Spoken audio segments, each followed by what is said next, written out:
Ça va gros? Je suis en train de mourir. C'est pas que c'est trop autant dire. Psychologiquement aussi, là, on a fait la moitié quoi. Ça va pas être de plus en plus facile. Je sais pas quoi te dire, mec. Je vais mourir. Bonjour à tous et bienvenue dans ce nouvel épisode d'Historia. Aujourd'hui on se rend à la frontière franco-italienne. Je serai accompagné de mon frère Malco qui regrette sûrement de m'avoir accompagné cette fois-ci parce qu'on s'est rendu au sommet d'une montagne pour explorer le fort de guerre le plus haut du monde et c'était plutôt galère. Mais avant de vous emmener gravir ce caillou de plus de 3100 mètres d'altitude, un peu d'histoire. On est en 1898 et l'Italie vient de rejoindre l'alliance Triplice aux côtés de l'Empire allemand et de la double monarchie austro-hongroise. Elle décide alors de construire un fort militaire sur le mont Chaberton pour défendre le passage du col de Montgénièvre à la frontière française. Construit au sommet de la montagne, il est constitué de 8 tours de 12 mètres de hauteur et surmonté de 8 canons dont la portée de tir s'élève à presque 18 km. En 1910, la construction du fort est terminée et à cette époque, 340 soldats y habitent. Surnommé cuirassé des nuages, clairement inatteignable à l'époque, il fait la fierté des militaires italiens. Il est alors réputé comme le plus haut et l'un des plus puissants du monde.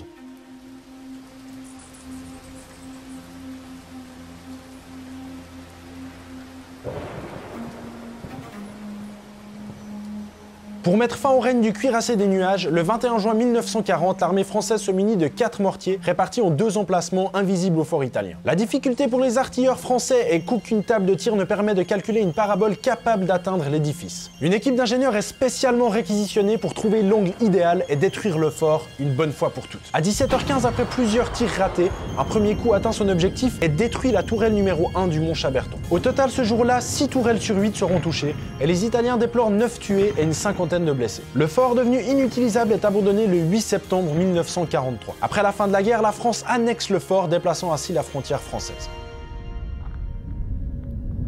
Pour notre exploration aujourd'hui, on va donc devoir monter au sommet du mont Chaberton, à plus de 3100 mètres d'altitude, ce qui, vous allez voir, est plutôt fatigant. Sur le papier, la marche est d'environ 7 km pour un dénivelé de 1200 mètres, ce qui correspond vite fait à 20 km effort, et pareil pour le retour, évidemment. Une fois arrivé là-haut, on pourra découvrir le fort, d'abord à l'extérieur, puis on tentera d'y entrer pour en explorer ses souterrains, et si tout se passe bien, on devrait terminer la journée avec un petit coucher de soleil bien mérité.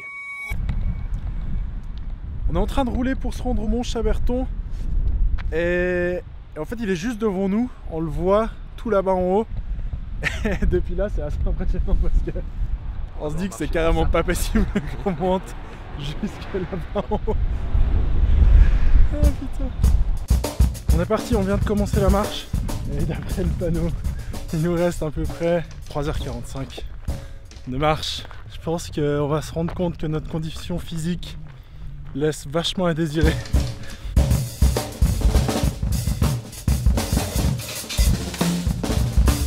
Ça va? Ouais, ça va. Non, ça va. Je suis mort.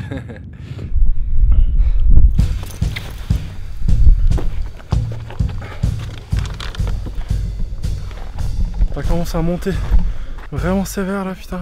Alors qu'il nous reste encore beaucoup de marche. Ah putain. C'est pas que c'est trop autant dire. Psychologiquement aussi, là, on a fait la moitié quoi. Ça va pas être de plus en plus facile. Je sais pas quoi te dire, mec. Je vais mourir.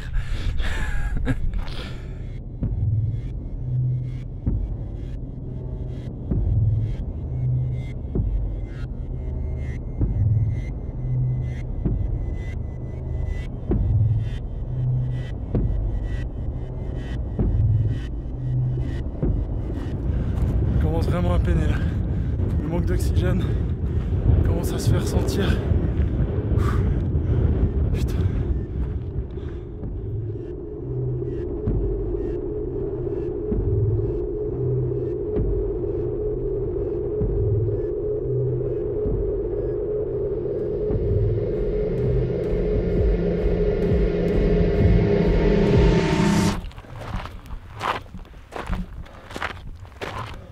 Yes.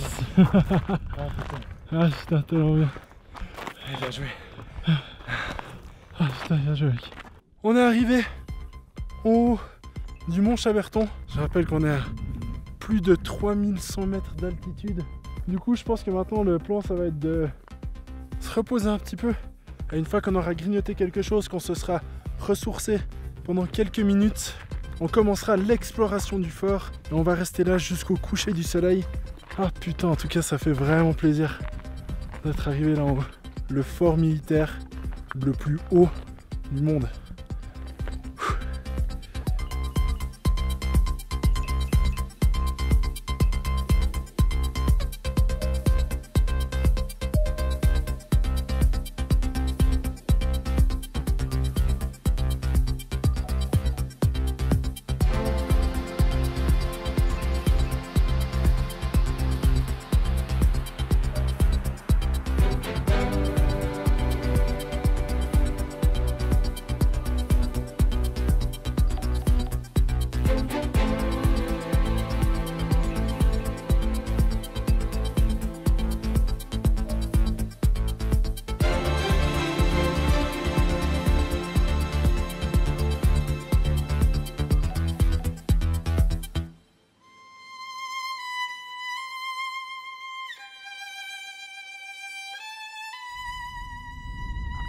On est à côté des 8 tours du mont Chaberton, dont certaines sont complètement éventrées, complètement détruites. On voit où les escaliers en colimaçon étaient fixés. On voit les échelles sur certaines des tours qui sont encore là. Et au-dessus de chaque tour se trouvaient ces pièces d'artillerie lourde, ces 8 canons qui servaient à défendre le fort. Et cette vue autour, c'est fou. L'ombre de la montagne, mec. On voit pas souvent d'ombre de montagne. Tu la vois jamais d'en haut. C'est vrai que là, on voit une ombre de notre propre montagne. D'ailleurs, c'est le mont Chaberton, là, Ouais. le haut de la montagne. Ouais, c'est celle-là. Oui, tout à fait. C'est exactement C'est celle-ci. exactement ça.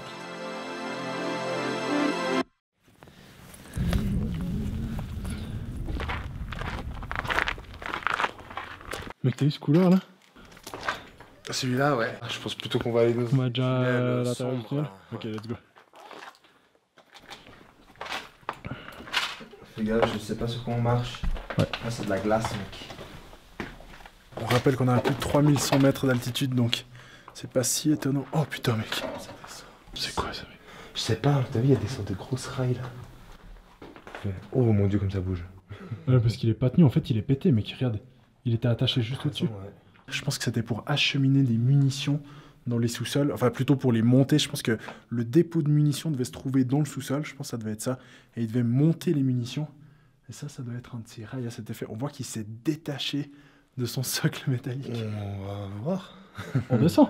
Ouais, on On descend. descend.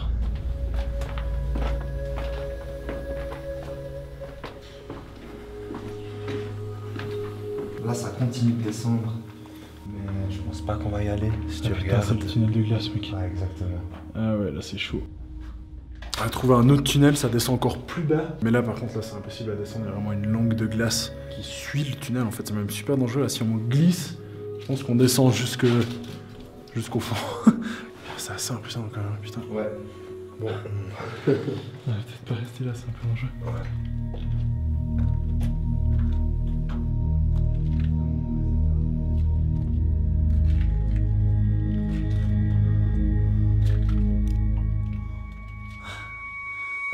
Là, je me suis appuyé.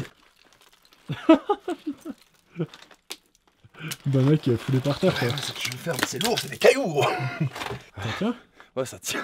Je me suis juste appuyé, hein. Juste l'épaule. On était justement en train de dire que c'était fou comme le tunnel était creusé à même la montagne, qui a vraiment été foré dans la montagne. Il y a des endroits où il y a ces espèces de trucs en béton pour protéger, je pense, un peu des chutes de pierre ou tout ça. Mais justement, on peut se rendre compte que c'est assez friable et qu'il y a des endroits où la pierre se détache, quoi. Elles sont vides. Mais c'est ouf comme c'est taillé. Regarde, c'est une tour là-bas. Achetez un œil. Ouais.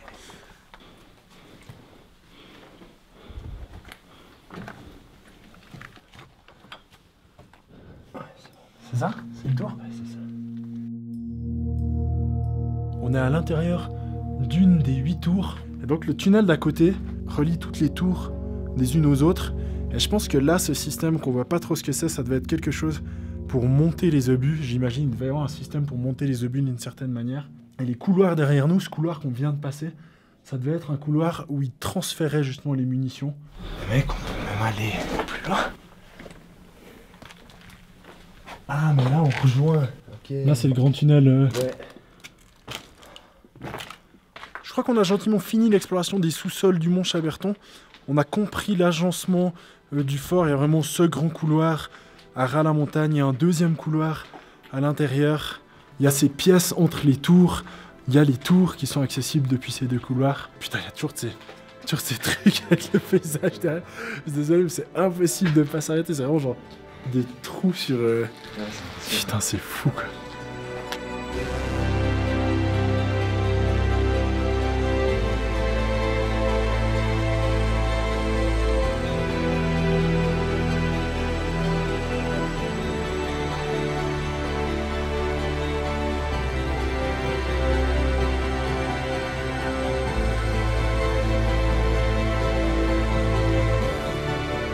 On se baladait dans ces couloirs et tout d'un coup, on est sorti sur ce panorama avec cette arche autour. C'est vraiment, ouais, encadrement de tableau.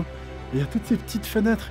Et chaque fenêtre, ça a vraiment l'air d'un tableau. Tu peux vraiment cadrer ce que tu veux dedans. Vraiment l'impression d'être dans une espèce de galerie d'art. Ouais, c'est vraiment magnifique.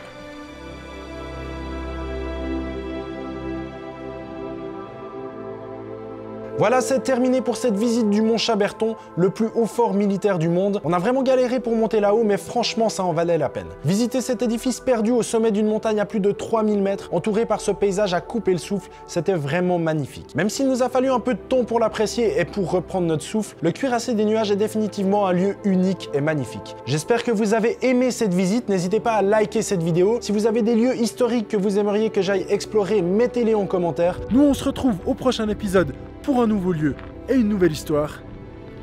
Ciao!